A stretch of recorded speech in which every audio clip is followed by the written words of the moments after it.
You know why you can't see it? Because that's not who you are. But the more you come into the Word, the more you leave where you are. And the more you come into this family, the more what your family is doing now is not even going to make sense.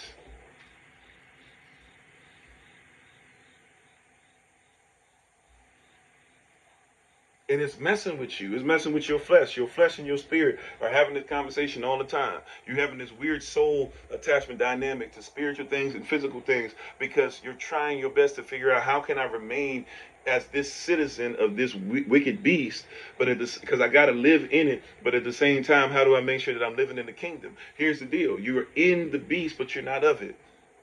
And the longer you're not of it, it means the more you're going to start to go away from it. And here's also part of the stuff that means that persons that are around you automatically are going to assume that you are guilty of something. I be trying to tell ministerial staff will tell you, persons who get baptized will tell you. I try to tell them all the time. I try to say, hey, if you're gonna roll with us, recognize you about to roll with some stuff where persons are not going to like you. I tried to tell persons this straight up. This might not be for everybody because to be in this, persons are coming for you. Persons are tapping your phone.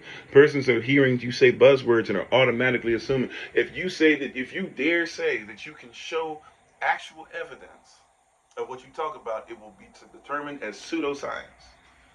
If you actually can show by blood and all the stuff that they like that you are actually Israel and that you are considered to be big Israel even by the modern Israelite who owes you money but won't give it to you, they will say you are anti-Semitic. Are you ready for that?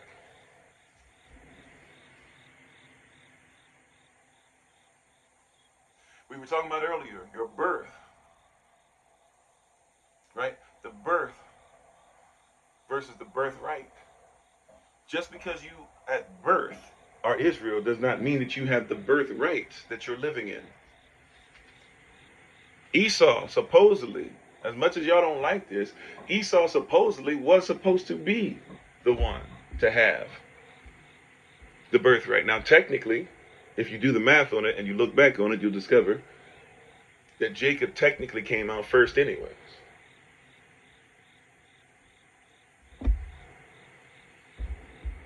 A lot of persons miss that by law if you're looking for the lawful thing, right? How you doing, Brother Jermaine? But he technically came out first. But anyways, though, Esau had the birthright.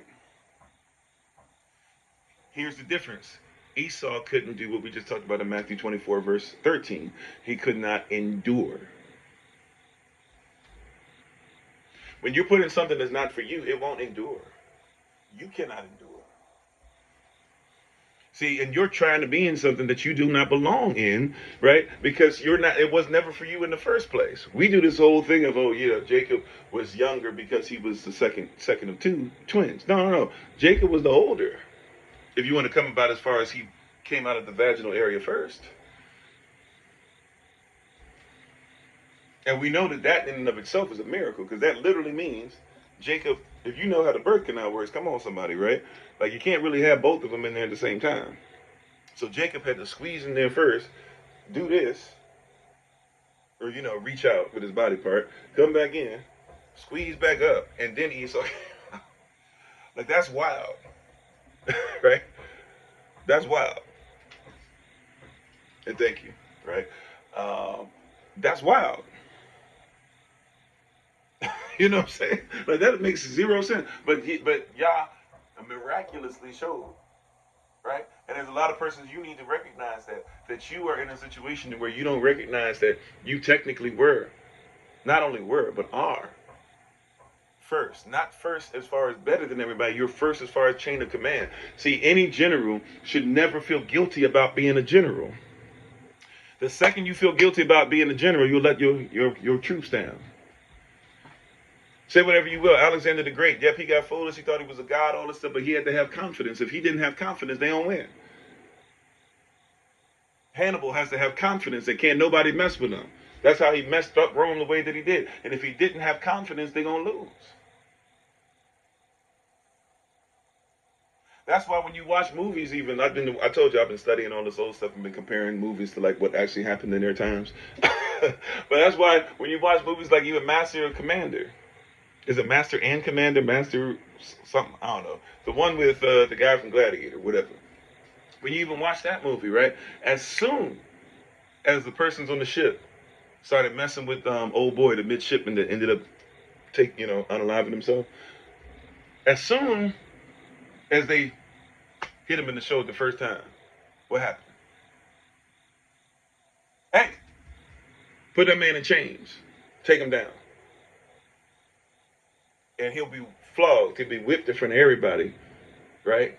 At such and such a time, at whatever 8 bells or whatever it was. Why? Because we can't have everybody all over the place. Whoever's sealed, whoever's in charge, whoever the chain of command, he got to make sure, because if he allows it to go on too much, mutiny could be right around the corner. Something that small could have been the difference between them making it and them having mutiny. Yeah, Russell Crowe, thank you. I'll be forgetting his name all the time. Right? There's got to be order and structure. Whoever's in charge, right? And so as much as you don't want to hear this, like the general, right? Israel, you have been given a position. Israel is the wife of the Most High. The Most High is our Father. The Most High, if you want to go here, is our, right? So keeping the same context, actually, excuse me. Most High is our husband. He's gone to prepare a place. And as he's preparing the place, you're supposed to keep the house together. Keep the oil in your lamp. So when he comes back, he can come ready for you and you'll be without spot or blemish. That is the power that you hold, beloved. Right? It's divine order. A sergeant shouldn't feel guilty during battle that he's a sergeant. He shouldn't be trying to be everybody's friend when bullets are flying. I don't need you, Sarge. Lance Corporal Kofi don't need you to be sitting up there talking about, oh, we buddies right now. Tell us what to do. That's why you have the chevrons, and you're right. I only got one. You got all of them. I only got one with a rifle on. You got 3 chevrons on right now. Do something with it.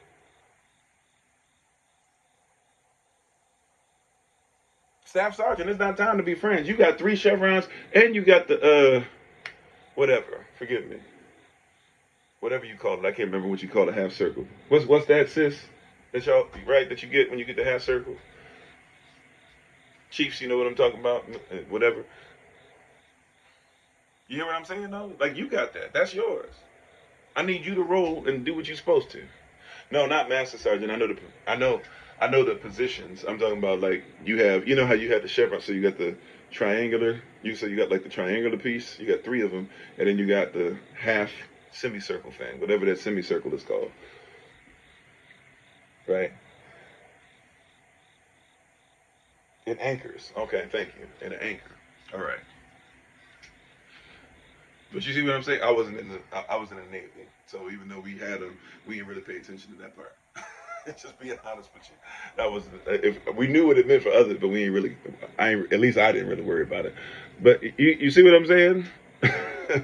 You see what I'm saying? Like that, we have to get to a place like now's not the time for you to be sitting up there. Well, no. If you are Israel, if you the wife, if you the sergeant, if you this is what your position is, then persons are waiting for you to tell them what the move is. The high priest has to be of the family.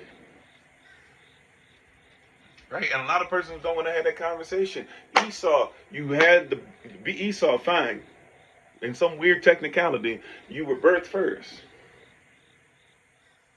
Right? In some weird technicality, you were birthed first. Okay. And you had the birthright. But you lost it easily because you couldn't endure.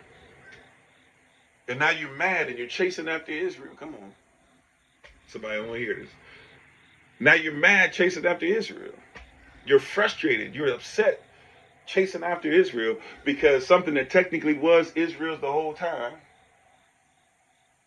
Now you've even tried to tell persons that the name Jacob or Jacob means trickster when Jacob doesn't mean trickster. It actually means usurper. You changed it into trickster because you are somebody who's trying to take it back. And some of you have even gotten to a place where now you're trying to say that you are us and are not. That Esau spirit is something fierce because they want the birthright that is not theirs. And by the way, those who are chasing us and even those who are being chased, you should recognize that Esau and Jacob finally came to terms and hugged it out and showed love to each other. It was only later on their descendants were looking for something that their fathers weren't even looking for anymore.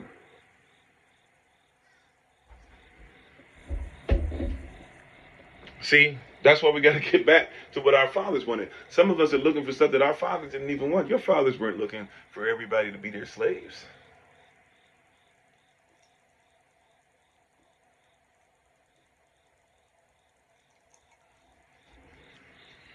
Your fathers weren't trying to worship God. They were trying to worship Elohim. They weren't trying to worship Vishnu. They weren't trying to be Buddhist. They weren't trying to be Methodist. They weren't trying to be Episcopalian. They were not trying to be Calvinist. Your forefathers didn't care if you were a Republican or a Democrat. Matter of fact, why would you be part of a republic? A republic is a kingdom. And we only have one king. Last I checked. I mean, read your Bible, it'll bless you. You read your Bible. If it says something different, let me know. But your fathers weren't concerned about that stuff. You really think your fathers were concerned about who's red or blue? Or if it's a jackass or an elephant?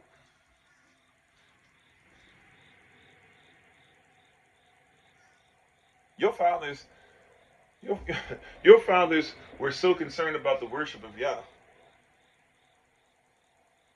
that they would rather off their brother who had gotten off track and was going to curse the whole community than not worship Yah.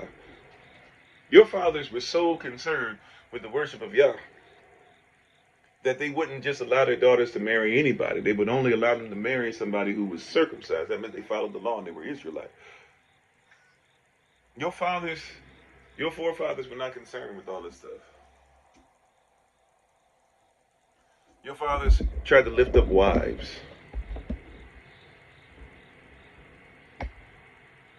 They raised wives. They protected wives. They didn't have girlfriends.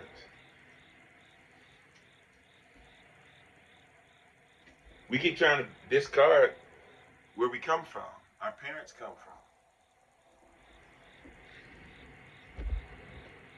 Your mother was so healthy that she didn't have morning sickness, what you call morning sickness.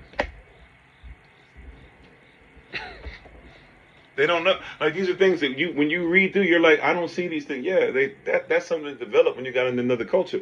Your parents, it wasn't weird for them. See, in the West, they go, we're so thankful for Western medicine because it took persons from dying at age 30 to where now a person can. First of all, not all your persons died at age 30. That's a lie. But then number two, we had persons that lived over 100 years constantly, consistently. That's not new. That's not a big deal for us. Like taking showers and stuff like that is not new. That's not a big deal for us. I mean, cleanliness is a big deal, but that was a law for us. If something was not clean, it was not lawful.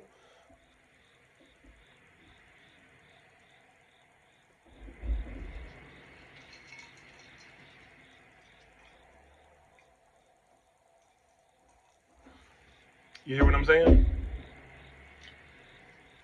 Right?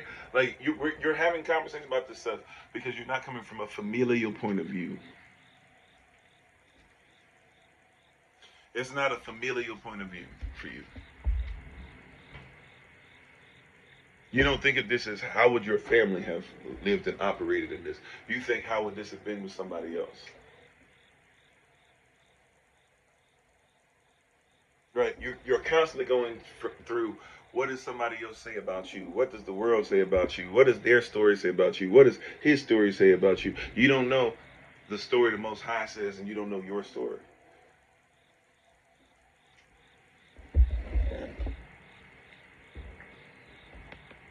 The birthright is yours. So if you're not sealed, then what happens? The birthright is yours. If you're not the tree, then what happens? You got to come to a different place in what they're trying to teach you. If it's not, look, you are a conduit. You are a leader. You are a conduit to heaven. You're not the door, but don't get it twisted. They have to be grafted into you. If you go through the door, they have to come in on your heels.